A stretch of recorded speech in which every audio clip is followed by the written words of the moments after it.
జాతీయ దినోత్సవాన్ని పురస్కరించుకొని మా trust doctor A Rajaprasad Bharat charitable trust Ramannapeta నుండి రామన్నపేట నివాసి అయిన గుమ్మనవెల్లి రమణయ్య గారిని మా ట్రస్ట్తో ద్వారా అలాగే మా సభ్యులందరం కలిసి ఈరోజు వారిని ఘనంగా సన్మానించడం జరిగినది. వీరి వయసు 96 సంవత్సరాలు. 96 సంవత్సరాలు అంటే దాదాపు ఇప్పటి వరకు 60-65 సంవత్సరాల నుంచి వారి యొక్క ఓటు హక్కును వినియోగించుకుంటుంటారు. చాలా సంతోషకరమైన విషయం. చెప్పాలంటే మనకు 1950లో ఓటు హక్కును కల్పించిండు అంబేద్కర్ గారు. అది మొన్న మన మాజీ ప్రధానమంత్రి అయిన మన్మోహన్ సింగ్ గారు 2011లో కూడా దాన్ని చట్ట అమల్లోకి తీసుకొచ్చి మన ఓటు హక్కును వినియోగించుకోవడానికి వారు చేశారు.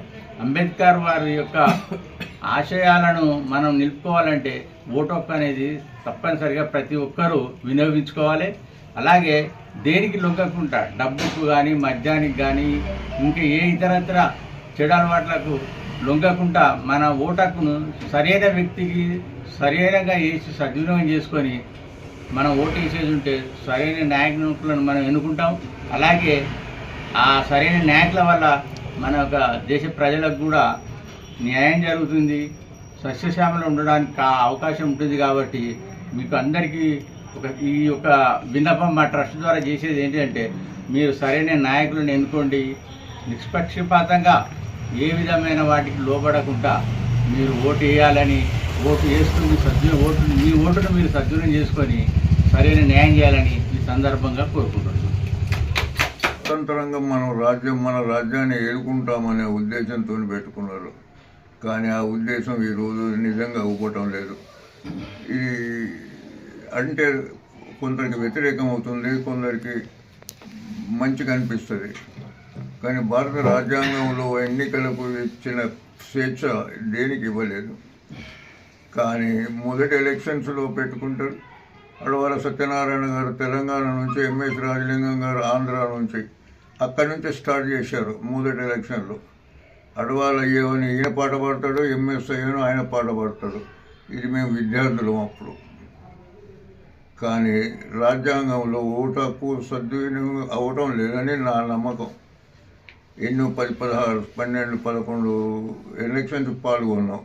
ఏదో ఎవరికి పారేయడమే తప్ప స్వాతంత్రంగా తృప్తిగా లేనటువంటి ఎన్నికలు పోవాలనేది ఒకటి. భర్తలు ఒక పార్టీ, తండ్రిది ఒక పార్టీ, కొడుకులు ఒక పార్టీ, తల్లిది ఒక పార్టీ. ఈ పార్టీలలో మనం ఏం చేస్తాం? కానీ ఏకత్వంలో ఉంటేనే ఒకరే ఓటు చేయాలి.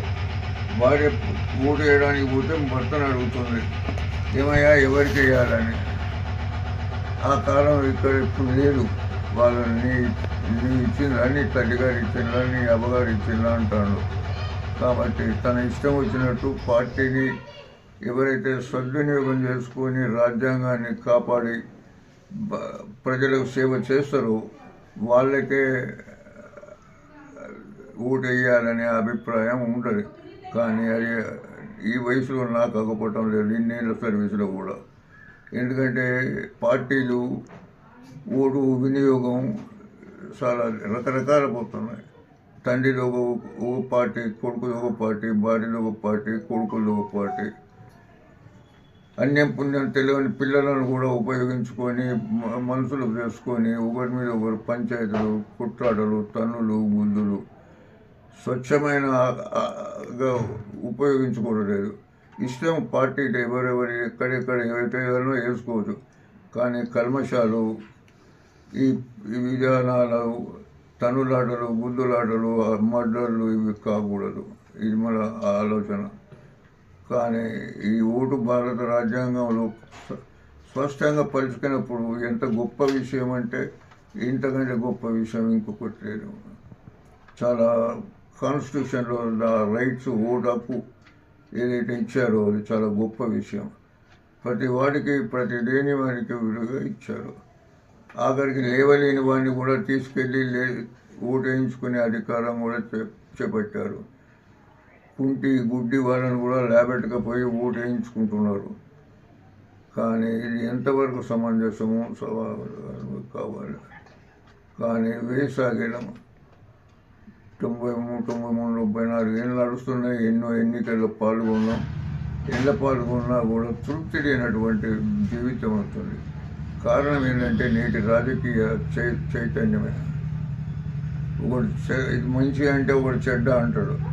మంచి ఎట్లవుతుంది, చెడ్డ అవుతుంది విచక్షణ జ్ఞానం లేకుండా పోతుంది. వావిలాల గోపాలకృష్ణ ఇలాంటి వాడు జోలి వేసుకొని ఓటు ఇంటికి తిరిగిండు. అటువంటి వాళ్ళు కాదు. ఇలా కార్లు, విమానాలు, వాళ్ళకు బానిసలు తిరిగే రోజులతో నడుస్తుంది. ఓటకు ఎక్కడికి ఓటును సద్వినియోగం చేసుకునే అధికారం అందరికీ ఉన్నది. కానీ ఎవరి ఇష్టం వచ్చినట్టు వాళ్ళు పోతున్నారు. ఇదే రాజ్యాంగంలో మన అల్లకల్లోలము. ఇక్కడ లేదు, అక్కడ లేదు, అక్కడ లేదు, ఇక్కడ లేదు, ఇదే ఆలోచనతో నడుస్తుంది.